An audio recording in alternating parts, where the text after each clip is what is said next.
നമസ്കാരം, ഫോർട്ടുക്കി ന്യൂസിലേക്ക് സ്വാഗതം. ഇന്ത്യയുടെ പുതിയ ഉദയത്തിനായുള്ള കാത്തിരിപ്പിലാണ് രാജ്യം.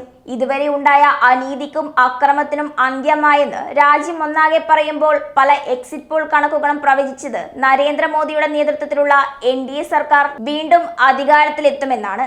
നിയമസഭാ തെരഞ്ഞെടുപ്പിൽ കോൺഗ്രസ് വൻ മുന്നേറ്റം നടത്തി അധികാരം പിടിച്ചെടുത്ത കർണാടകയിൽ ലോക്സഭാ തെരഞ്ഞെടുപ്പിൽ BJP നേട്ടമുണ്ടാക്കുമെന്നാണ് വിവിധ എക്സിറ്റ് പോൾ ഫലങ്ങൾ പറയുന്നത്.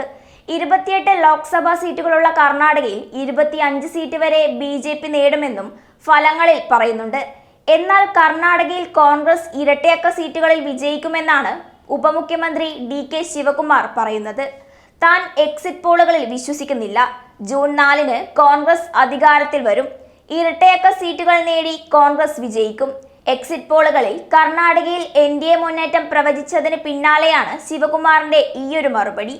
ഫീൽഡിൽ നിന്നുള്ള റിപ്പോർട്ടർമാരോട് ചോദിക്കൂ, നിങ്ങൾക്ക് തെരഞ്ഞെടുപ്പിന്റെ യഥാർത്ഥ ചിത്രം ലഭിക്കുമെന്നാണ് മാധ്യമപ്രവർത്തകരോട് ശിവകുമാർ പറഞ്ഞത്.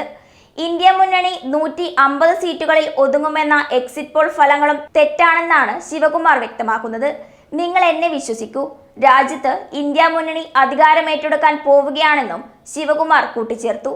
അതേസമയം മോദി സർക്കാരിന് മൂന്നാം മൂഴം പ്രവചിച്ച എക്സിറ്റ് പോൾ സർവേകൾ തള്ളി നിരവധി നേതാക്കളാണ് മുൻപോട്ട് വന്നിട്ടുള്ളത്. അരവിന്ദ് കെജ്രിവാൾ, മല്ലികാർജുൻ ഖാർഗെ തുടങ്ങിയ നേതാക്കളെല്ലാം തന്നെ ഇന്ത്യ സഖ്യം അധികാരത്തിൽ എത്തുമെന്നാണ് പ്രവചിച്ചിട്ടുള്ളത്. അതേസമയം ഡൽഹിയിലെ 7 സീറ്റുകളിലും ഇന്ത്യ സഖ്യം വിജയിക്കും. നരേന്ദ്രമോദി തന്റെ തോൽവി പ്രവചിക്കാൻ എക്സിറ്റ് പോളുകളെ അനുവദിക്കുന്നില്ലെന്നും പറഞ്ഞുകൊണ്ടാണ് AAP നേതാവ് സോമനാഥ് ഭാരതിയും മുൻപോട്ട് വന്നിട്ടുള്ളത്. ജൂൺ 4-ലെ തെരഞ്ഞെടുപ്പ് ഫലം പുറത്തു വരുമ്പോൾ ഇന്ത്യ സഖ്യം സർക്കാർ രൂപീകരിക്കുമെന്ന ശുഭപ്രതീക്ഷയിലാണ് എല്ലാവരും. 295 സീറ്റിൽ കൂടുതൽ നേടുമെന്ന് തന്നെയാണ് ഇന്ത്യ സഖ്യത്തിന്റെ വിലയിരുത്തൽ. അനീതിക്കുമേൽ നീതി പുലരുമെന്ന ആത്മവിശ്വാസത്തിലൂന്നിയുള്ള കാത്തിരിപ്പിലാണ് കോൺഗ്രസും ഒപ്പം രാജ്യത്തെ ഓരോ ജനങ്ങളും.